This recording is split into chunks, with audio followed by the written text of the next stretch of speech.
This system in Obsidian can make you an expert in literally anything. If I had to make a guess, I'd say you're an ambitious person. You want to learn, you want to explore the topics you love, and you want to be confident in your skills. Maybe you're like me in the sense that you hate feeling ignorant and incompetent. It's a nasty feeling. And in fairness to us, learning is difficult.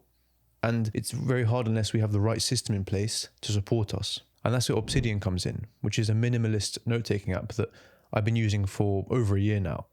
And more precisely, we're using the Zettlekasten approach inside it, which is a simple but really powerful way to not only take notes, but connect them. Zettelkasten.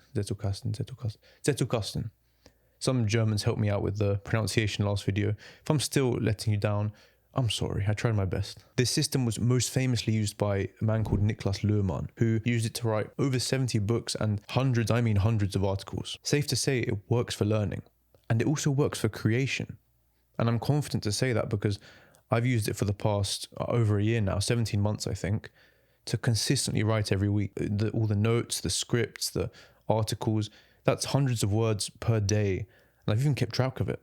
So this, I can vouch for this myself, and I really do believe in it as a system. And maybe the best part is that even though I haven't picked up some of those books behind me for months to reread, I still have a good grip of the main ideas in them, the most important ones. And that's because this system and all the writing it involves really embeds it into your understanding. It's more than just memorizing notes or, flashcards. It's about true depth and understanding the ideas and letting them change your mind and change who you are as a person. This is all based on the system that I did a setup video of a few months ago. So I'm not going to bore you with all of the technical details again. That would just be tedious. But maybe you already use that. And I know a lot of people were commenting that it's served them well, it's changed how they learn, even coming back months later to report the good news. And that's really nice to see. I really appreciate that. If you're not using this system, but it does sound interesting to you, I would recommend going to watch the other video, maybe afterwards. I'll link it below and, forgive me, it's a little outdated, but it still does the job, I think. And a lot of the common struggles have been addressed in the comments. So I do warn you though, there is a slight learning curve and it does take a few hours, days, even weeks to get used to. So if you do struggle initially, I totally get you, but just have some faith. I also won't talk too much about the benefits of this system because I already did that in the other video. If you know, you know. And if it is new to you, then it has changed my entire philosophy of learning. And I can't imagine my life without it nowadays. It's so fundamental and central to everything now. It's not for everyone, I will admit that. But if you are a writer, if you are a thinker, if you are a student, a professional, anyone who deals with knowledge and likes to learn in their spare time, it's worth a shot. It's worth giving a chance. That's enough waffle. So how do you become an expert with Obsidian? Your first step is to go to this monastery in Thailand. And there you'll find my old mentor, Benedict, a monk. I want you to speak to him, and I want you to tell him, flames of the rising serpent. And he'll know what you mean. He'll give you your next instructions. No, it's simpler than that. You just read shit. You consume stuff. And I say consume stuff because this isn't the 1800s anymore. We don't just have books available. We have all sorts of other media that is perhaps equally as valuable. We also have videos out there. We have podcasts. We have articles, blogs, even Twitter threads and paid courses and Instagram posts. All of these can teach us something. Of course, it does depend on the subject you're learning about. Some will naturally push you towards books, whereas others might be more video focused. And, some might have all of their information in subreddits and, rarely elsewhere. But even then, having multiple formats just keeps things fresh and dynamic, really makes learning more fun. This video is useless unless I show you the process in action. So for this video, I'm going to become an expert on men's shoes. Yeah, I know, it's an odd one. I wanted it to be something simple, easy to show off and easy for you to follow. And let's be honest, I'm not looking to become an expert in chemical engineering just for a video. I'm sorry, I know. But don't get me wrong, there is no limit to the complexity of topics that you can use this system for. In the past, I've used it for things like Greek literature, anthropology, and more philosophical ideas, which are much more dense and heavy. It's so versatile, this system, that you can really put it anywhere and it will work. Also, I have a confession, I'm being a bit selfish here. I'm actually looking to buy new shoes and I don't really know much about them. So this is a completely selfish opportunity for me to learn more about them and make the right choice when I buy the next ones. Okay, so I know nothing about men's shoes. So this means I can start my research wherever I want, just anywhere. I found some good articles and videos, and I simply consume them one by one or taking notes on the most important points.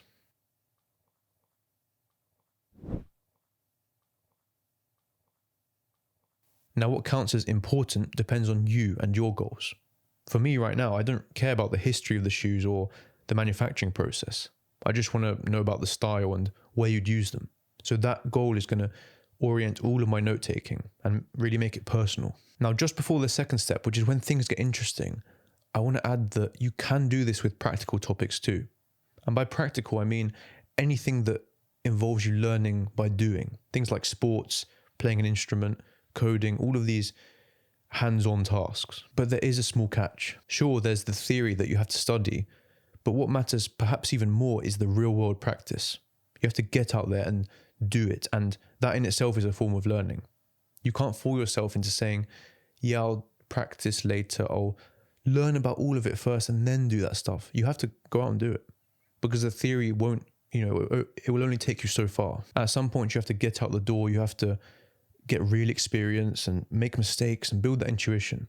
And only then can all of that theory justify itself by being practical in the real world. For example, in the case of my topic, shoes, I had to learn how to shine them, which is something I never really learnt before. And at some point I should go out to the shoe shops of London and, get a feel for them myself, beyond the words on a page or seeing them in a video. With each piece of content I consume, I create a source note for it. And all of the interesting ideas from that video, article, book, whatever, will end up here. I think of this folder as my lecture notes, like you're in college. They're not super rough, but they're not polished either. It's just collecting all of the things that mattered from that source. It's important to mention that they're all in my own words, and you'll see why in a second. With books, for example, I write down the page number, maybe a quote or passage I found interesting, and then underneath it I elaborate in my own words. I give it a discussion. What did it remind me of? What questions do I have? Could I link it to something else? Anything interesting that it made me think of. How exactly you take those notes depends on what the content is and, of course, your style. No one really can tell you what's right or wrong, and this is simply how I do it. You can write more, you can write less, you can write rough, you can write the most polished stuff ever. It's up to you. And this already is half the work. Like, it's amazing on its own. You're understanding the ideas, you're practicing your writing, you're taking time and effort and care into these things. That's amazing if you stop there. Now, this is all very simple so far. It's just note-taking, pretty standard. But bear with me, because soon you'll see how it comes together into this galaxy of knowledge, this network, or in other words, your soon-to-be expertise. My first source note on men's shoes is an article written by The Art of Manliness, who, by the way, are OGs, and they actually got me into the online writing game, so do check them out, I'll link them below. This is a guide on men's shoes, and it's quite general, so I figured it was a good starting point for me, who knows nothing. I read through it, plucking all of the important points I find, some do's and don'ts, different shoe types, and maybe some pointers on what to look for. That's my first source note complete, and please do make sure to link back to the original piece, because then if you ever need to revisit it, it's so much easier for yourself. Also, I know I repeat this all the time, but do write it in your own words. I know I sound like your English teacher saying that all the time, but it really is important. You have to, if you copy quotes word for word, you don't get to think about them, and you're just kind of transcripting rather than turning into true understanding and forcing yourself to think and to digest the ideas. In step 3, you distill, mix, and refine all of the points that you picked up in your source notes. Here we use the atomic note style, mainly because of 3 big strengths they have. But first off, what actually are they? Atomic notes are a single unit of knowledge that you can move around, you can edit and build upon, and most importantly, you can connect with other atomic notes. They have 3 strengths that you don't really see in mainstream note-taking styles. And at first they seem weird and counterintuitive, but later you realize, why wasn't I doing this before? It just makes sense. I was tempted to completely skip over these because I mentioned them in the past video. I just can't though. They're too important to gloss over. The first strength is that they're singular, which means each note limits itself to one idea. In your final write-ups, or in the real world in general, you can't really isolate ideas.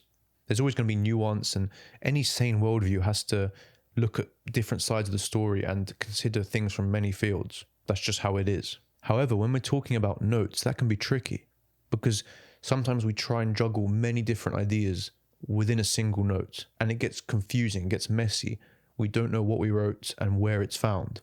So the theory here is that if we separate them into single atomic notes, we know exactly where all these ideas are, and we can better manipulate them, edit them, and see the bigger picture from the top view. We take these big, complex and nuanced topics and split them apart into smaller, more ordered units of thought, which we can work with much easier.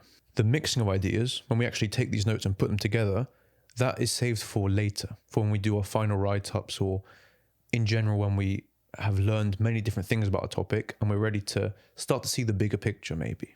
For example, this Art of Manliness article is quite general. It goes over many different topics within the world of shoes. For example, it talks about shoe anatomy, and I'm going to make an atomic note on the anatomy, and in that note I will refuse to talk about anything else other than shoe anatomy. I'm not going to talk about the style, I'm not going to talk about the materials or how you pair it with other outfits.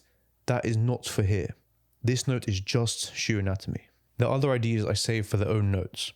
And yes, they are all similar, but to keep them separate for now just neatens things up. And you will see later that we can mix them in a way that creates an ecosystem of thought without getting cluttered. Think of it like Wikipedia. Let's say you're reading an article on some French person, and eventually it mentions born in France. Just because France is mentioned, it's not going to suddenly go into a whole 4-page tangent on all things French. It saves that information for the France article, and it focuses right now on the person. Yes, France is related, but that doesn't mean you have to go into the politics and the infrastructure of France. It's just stupid. Wikipedia likes to split and order these things in its own articles and then link them all together. In a sense, you're building your own Wikipedia page, one that is completely tailored to your interests and written by you, for you. The second strength is that each atomic note is independent, meaning that they have a start, a middle, and an end. And you don't have to first read a bunch of other notes to understand what one is saying. By that I mean, I can pick any note from my collection, and even if I wrote it a year ago and I forgot everything, it will have all of the information I need to re-inform me, to get me up to speed. There is no extra context I need to help me understand this note. Again, it makes it super convenient to work with, because when you're doing projects, you might use notes from months ago, from years ago, and you will have forgotten what's inside. But now you don't need this whole bank of context to understand the note. It's all there for you. In a sense, you're allowing yourself to forget with this system. It does the remembering for you in a way. Of course, you will have to read many notes if you want to get a refresh of the wider topic, but the point is each note explains itself. The third strength is that every single note is free to connect. Now, this might sound crazy if you come from more traditional note-taking, but in this system, every single note is stored in one folder. Just one. I have hundreds of notes from so many random different topics, all in this one folder, and that gives them the freedom to mingle and to connect with anything else. If every single note you write is locked away in a notebook, in a folder, or in some random document somewhere on your hard drive, it doesn't have the freedom to connect to anything else. It's completely shut away, and you don't allow those bridges to form between topics to then create new original thinking or something exciting that you didn't see at first. And what you're doing here by putting them all in the same place is you're allowing those eureka moments to happen, where you think, oh shit, he's writing something that author from 200 years ago mentioned, and that philosopher said something similar 2,000 years ago. And you think, oh, you see those connections. And that can happen all the time, sure. But it's much easier when all of the ideas are next to each other and they're all in the same space, despite being separated by time, by location, by all of these things. By mixing those, you hopefully find a fresh and exciting perspective. And that can only happen if you let it, if you give it the chance to do so. The linking feature, as well as the tags, help you connect notes that are from very distant topics to make connections that you never saw coming originally. So how do you actually write an atomic note? Well, I'm not going to lie to my teeth. Not to my teeth. I'm not going to lie through my teeth and say that it's simple, because it's not. There is a learning curve, and there are a lot of small details that you have to figure out for yourself. And it comes within experience, I promise you. But, even so, I want to give you a head start and give a rough guideline, a rough template on how you can write an atomic note, one that's solid and will serve you well. Once I finish my source notes, I read back through them and I decide what here deserves to be made into an atomic note. This part can be tricky. It's a little bit abstract, and for the longest time I didn't understand the difference between a source note and an atomic note, but I do get it now. I still struggle with it sometimes, but there's many guidelines that I use to help me decide what to write about. First is the most simple and the most obvious. You take what you found in the source notes that was the most interesting, the most exciting, and you convert it into an atomic note. You give it a more proper write-up. You flesh it out more, you elaborate more, and just polish it and give it the care it deserves. Because remember, these are going to serve you for the rest of your life. Once written, they're written. It's for this reason that I almost never copy and paste straight from the source notes. I give it more care and time and attention. It does take more effort, of course, but in the process, you're still learning and refining and really revising the concepts. So even that process of writing it again, in a sense, is useful. But hey, if you want to copy and paste, that's fine as well. We don't all have time for these long write-ups, so do as you wish. For example, I finished my source notes on a video by the Gentleman's Gazette on 5 pairs of shoes that every man must own. You can see that I wrote down what he said pretty roughly. One of these pairs of shoes was black Oxfords. So I decided to take that idea, that you should own them, and make it into an atomic note. It's not redundant because I didn't just copy and paste it, and I didn't regurgitate the same sentence, but I used it as a chance to flesh out the topic, to elaborate on it, and to really add my own 2 cents. I took the impersonal from the video and gave it a personal touch. I added onto it a flavour of, I guess, my life and what I would use this for. And that is what you should be doing because, again, this is your system and it's there to serve you and to help you and to assist you in all your learning. Besides, even if the content in the atomic note was exactly the same as the source note, you now have given it a chance to connect to something else. You've created a unit of an idea that is free to connect to other units of ideas, other atomic notes. And that wasn't really possible when they were locked away in the source note. The second thing I look for in my source notes to turn into atomic notes is a recurring theme, something that keeps popping up time and time again. I'll move away from shoes for a second because it's easier if I use literature to show you this. A while ago I read the Oedipus plays by Sophocles. Within those, although it wasn't explicitly mentioned, I kept seeing the idea of family come up again and again, the theme of family. I noticed that a lot of the ideas inside that book were pro-family. They were highlighting the importance of having good ties with your parents and respect them as they age and having a mutual care for each other and not being ruined by bitterness and jealousy to each other. That was something that was evident to me throughout the book. So what I did then is I made an atomic note dedicated to that idea, and to prove I'm not making shit up and coping to myself, I actually went through all of the source notes and took examples of where this happened. Quotes, passages, I discussed it a little, I gave some evidence to back it up, and this atomic note was just a way for me to wrap that up and to take something that wasn't evident initially and make it into something real and tangible and connectable. So if you keep seeing a general idea pop up in your source notes, you can use an atomic note to name it and to give it a summary and to wrap it up and define it as one. And finally, atomic notes can just be your own thoughts. They don't even need a source to exist. Sometimes I make them and in the references I just put me because I just thought about it. I know it sounds obvious, like no shit, we can just think about stuff and write it. But not everyone has the confidence to do that. For ages I was never willing to write down my own thoughts because, I thought they had to be from somewhere. And, they are. We're all the product of our lives and our experiences, but you can write down your own thoughts, and those can be perfectly valid atomic notes. Maybe it comes from the fear of being wrong, and that's fair. You might indeed be wrong. The notes you make based on sources might be wrong. The sources might be wrong. And, there's elements of truth in everything, but the willingness to be wrong is important because it means that you don't have the truth, and it means that you are seeking it and trying to find new things, learn from different people, read a wide variety of sources, and step a little bit closer to that ideal of truth. So when you read your source notes, you can ask yourself, well, what do you already know about it? What new questions did it inspire? And maybe what does it remind you of elsewhere? All of those questions can inspire your next atomic note. And I guess the source is you in this case. Just don't write that in a dissertation. Don't say trust me bro, it came to me in a dream. I just thought about it. It just makes sense. That might get you, you're kicked out from college, whatever. Okay, but seriously, for example, in regards to my topic, men's shoes, I'm going to write all of these notes with regard to my personal style. There's no original source for that. It's just my style. It's me. And that will influence what I choose to make atomic notes on and maybe what I choose to ignore compared to the next person. With each of these atomic notes, I have a status tag. And this tells me how developed the note is. Because, you know, some are rougher than others and some need more care and attention over time. But, you know, for now, this isn't so important. I mentioned it in the setup video. What is more important are the tags. Now, there's a whole tagging system and it's super important because, you know, we still want to keep our notes organized even without a folder system. And, you know, we want the best of both worlds, and that is, tagging is how we achieve that. Again, I won't go into detail because I cover it in the setup, but just know it's there and it's important. I also link to other relevant notes at the bottom, which creates this tree of reasoning that you can explore through.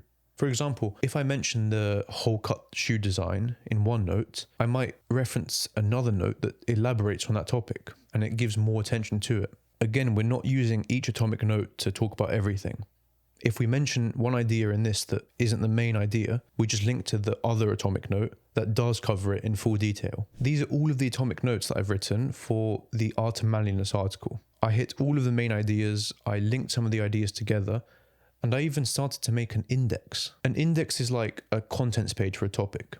It gives you a broad overview and helps you understand the topic from a bird's eye view. I do this by taking the tag, moving it to an index folder, which is just there to keep it separate and easy to find.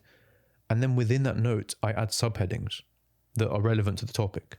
And under each of these subheadings, I link to any notes that are relevant to it. And this just gives me again, an easy way to understand the topic as a whole and to jump in whenever I need. Step 4 is called synthesis. And this is what really separates this system apart from anything else. It's what you need to become an expert. The 3 steps before this are good, but synthesis is a must. Synthesis is when you repeat the last few steps.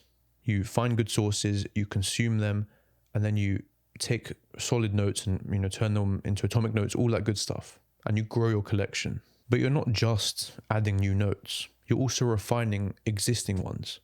You edit them, you add information, you make sure they are, you know, you give more angles to the same topic and really build nuance and depth to your understanding. You will grow and mature as a person. So it makes sense that your notes can be lifted up with you. You can edit them, you can update them, keep them fresh and relevant as you develop through your life and learn new things. For example, if I watch a video now that covers an idea I talked about 2 months ago in some random notes, I might go back into that note and revise it. Maybe add something, adds a contradictory point, a counter argument, or just an extra bit of detail that helps keep it relevant and strong. Now, what this means is that one note can have ideas pulled from several different sources. So, you know, initially it's going to be one source, one note. But after time, after you consume more and read more and do more, you can have many, many sources talking about the exact same idea. You use little aspects from each one to refine that one idea. Every source has its weaknesses. It might be missing something. It might have a lot of stuff you don't care about. And it might not be presenting a fair picture of this topic. And that is why you read multiple different things in order to gain a strong idea of something. And all of those weaknesses are kind of evened out because where one source lacks in something, another source might account for it or, you know, make a counter argument, all of these different things. With synthesis,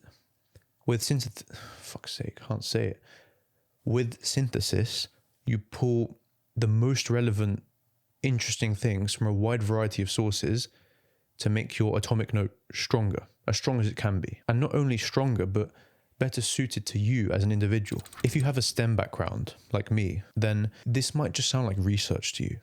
And it is. It's research.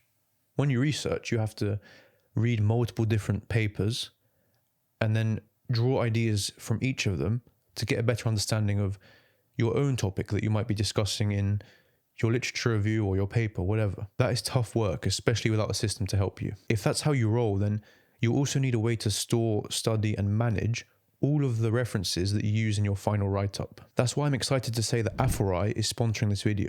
I used to use Zotero as my reference manager, but I found it clunky and a bit outdated. Aforai is a clean and modern reference manager.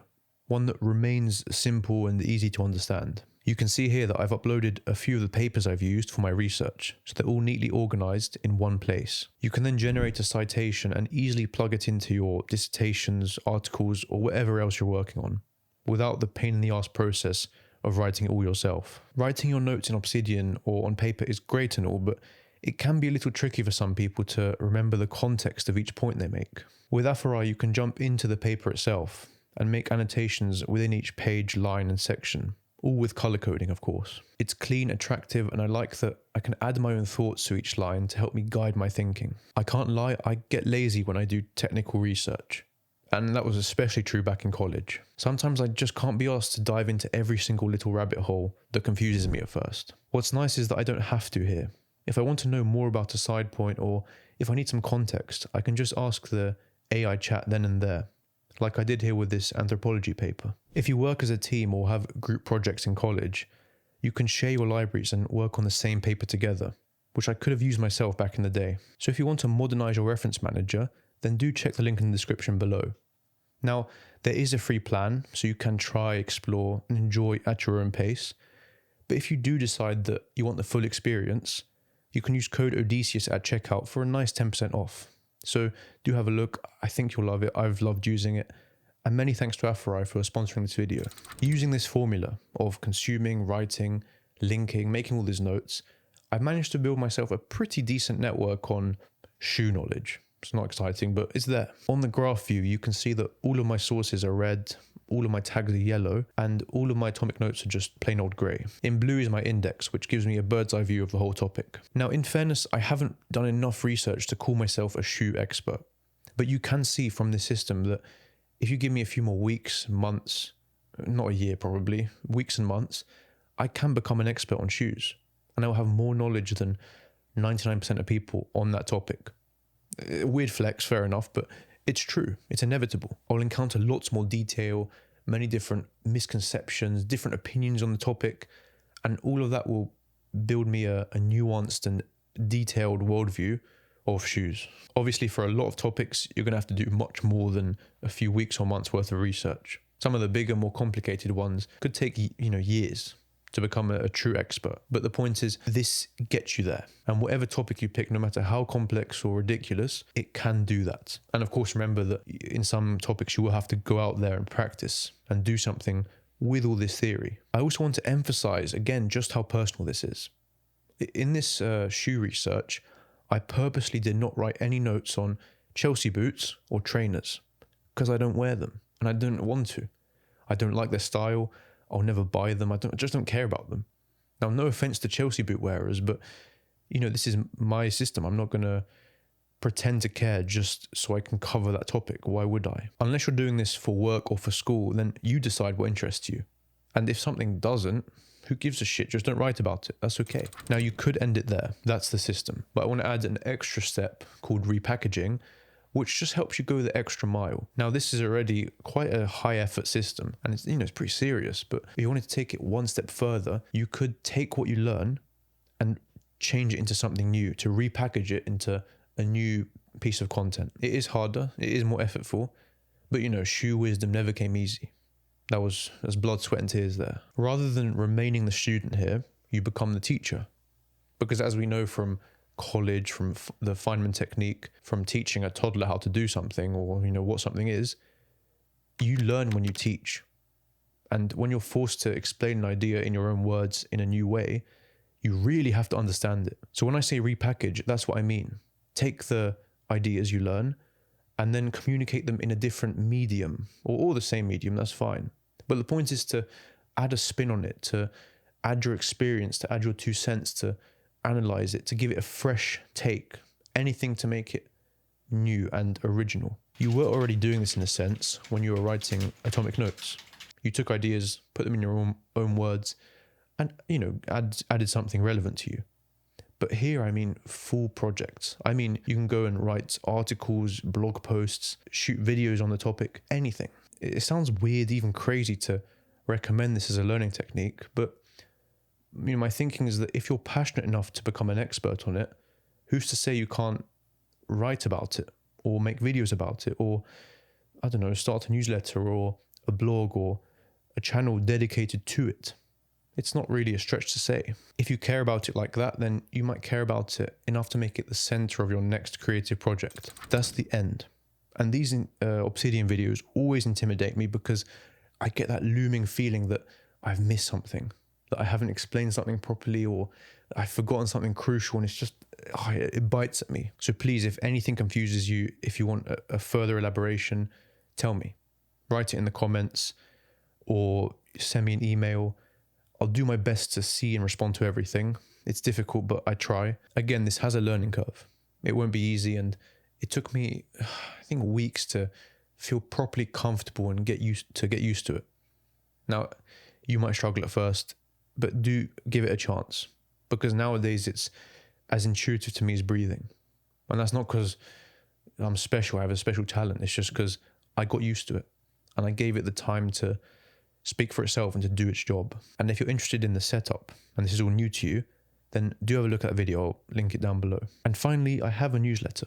If you're interested in the things we talk about on the channel, reading, writing, creativity, then you'll also like that. It's a lot of the same stuff, yes, but many different ideas that are a bit maybe more unusual, things we don't see on the channel. So it's completely free to subscribe with a link down below. And I do my best not to spam you. It's, let's say, quality, not quantity, I hope. So I'll see you there. And as always, thank you so much for watching. I'm grateful.